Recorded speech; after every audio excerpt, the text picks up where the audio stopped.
All right, let's talk about something huge: motivating students. We're going to dive into a really powerful idea from an educator named Alicio Fernandez Barrianuevo. And what's so cool about it is that this idea didn't come from some stuffy research lab. Nope. It came from a single, totally unexpected moment in a middle school hallway.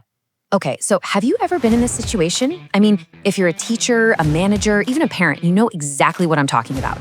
You spend all this time crafting the perfect lesson, the perfect activity, and then you try it out and crickets. It just falls flat. But then you try the exact same thing with another group and it's a huge hit. It's so frustrating, right? It makes you wonder, what on earth is going on? What's the one thing that's different? So that kind of inconsistency sends us on this quest, right? We're all looking for that magical button. You know, that one single thing we can do to get everybody engaged. And a lot of the time it feels like it just doesn't exist, like it's a total myth. But what if it's real? Well, the answer to this whole puzzle doesn't come from some complicated theory. It actually comes from a story. A story about this one student who honestly seemed like the last person on earth you could ever reach. His name was Paco. So let's set the scene. We're at a school in Spain. They've just started this brand new bilingual program, and you know, it's attracting all the top students, the best of the best. And then you have Paco. Paco came from a really tough, disadvantaged background. For him, learning a new language, that was probably the absolute last thing on his mind. And let me tell you, Paco was known for being a challenge. His teacher literally called him a one-in-a-lifetime kind of case. He was uncompliant, defiant, just completely non-cooperative. So yeah, he was pretty much the last person you'd ever think would have some kind of major breakthrough. So one day, the teacher is just at his wit's end. He sees Paco skipping class again. And in this moment of pure desperation, he just makes a split-second decision. He walks up to Paco, who, by the way, speaks zero English, and invites him into his physical education class, which is taught entirely in English. And you can bet the second he did it, he thought, oh no, what have I just done? This is going to be a disaster. But it wasn't a disaster. Something absolutely incredible happened. Paco actually joined in. He played along just like all the other students. Later, when the teacher pulled him aside and asked him about it, Paco's answer was just mind-blowing. He said, "English, I don't really speak it, but I understand it all and I like it." I mean, can you believe it? The school's most defiant kid enjoyed a class in a language he couldn't even speak. So the big question became, why? You see, that crazy experience with Paco wasn't just some random fluke. It was a turning point. It was a clue. The teacher realized he had stumbled onto something really, really fundamental about what makes us tick, about motivation. And that's when he decided he had to dig deeper, to look at this from a real scientific angle. And here's the big idea he uncovered. It's got a fancy name: motivational transcontextualization. I know, it's a mouthful, right? But the idea behind it is actually super simple and really powerful. It basically means that the genuine internal motivation you have for one thing, let's say your love of soccer, can actually transfer over to something totally different, like learning English, just because they're happening at the same time.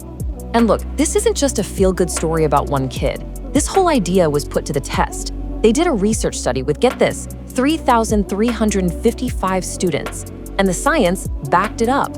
The research confirmed that yes, the intrinsic motivation kids had for PE could actually spill over and help them learn English. So Paco wasn't some weird exception to the rule, he was the proof of the rule. Okay, so to really get how this works, we need to quickly break down the two main types of motivation that are at play here. Let's talk about the difference between intrinsic and extrinsic motivation. Think about it this way. Intrinsic motivation, that's when you do something just because you love it. There's no other reason. It's the feeling you get playing a video game or reading a book you can't put down. The reward is the activity itself. Now, extrinsic motivation is the complete opposite. You're doing something because of an external reason. You're trying to get a reward, like a paycheck for doing boring paperwork, or you're trying to avoid a punishment, like getting in trouble for not taking out the trash. And that right there is why intrinsic motivation is like a superpower when it comes to learning. When a student is intrinsically motivated, they don't give up so easily. They'll push through the tough parts. They dig deeper into the material, they take charge of their own learning, and they actually enjoy it. That's the secret sauce for real, meaningful education that actually sticks. Okay, so we know intrinsic motivation is the holy grail. The big question is, how do we get more of it into our classrooms or our workplaces or even our homes? Well, the trick isn't to create motivation from thin air. It's about finding the motivation that's already there and, well, stealing it for a good cause. Let's break down how you can actually do that. It's actually a pretty simple 4-step process. Step 1, you gotta figure out what your students are already passionate about. What do they love to do in their free time? For Paco, it was soccer, right? Step 2, find a real, authentic connection between that passion and what you're trying to teach. Maybe it's using the physics of a video game to teach mechanics, or breaking down the lyrics of their favorite song to teach poetry. Step 3, weave that connection right into your lesson. That's the English language PE class. And then step 4, which is the best part, just sit back and watch. You'll see the motivation from their passion just flow right into your subject. So, you remember how we started this? We were looking for that one single magical button that would work on every single student. But the story of Paco, it shows us we were looking for the wrong thing all along. We were asking the wrong question. Here's the big takeaway, the real paradigm shift.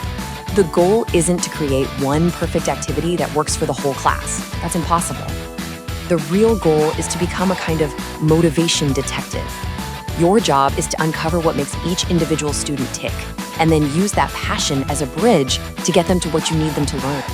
And that brings us right to the heart of it. There isn't a magical button for all the students, but there is a magical button inside each one of them. Our job isn't to invent that button. It's just to find it.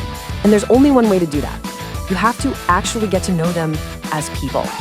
And, this idea goes way beyond the classroom. This is about parenting, managing a team, coaching, anything. The key is just to know your people. So I'll leave you with this question. What's one thing you can do this week, just one small thing, to better understand what truly motivates someone you teach or parent or manage?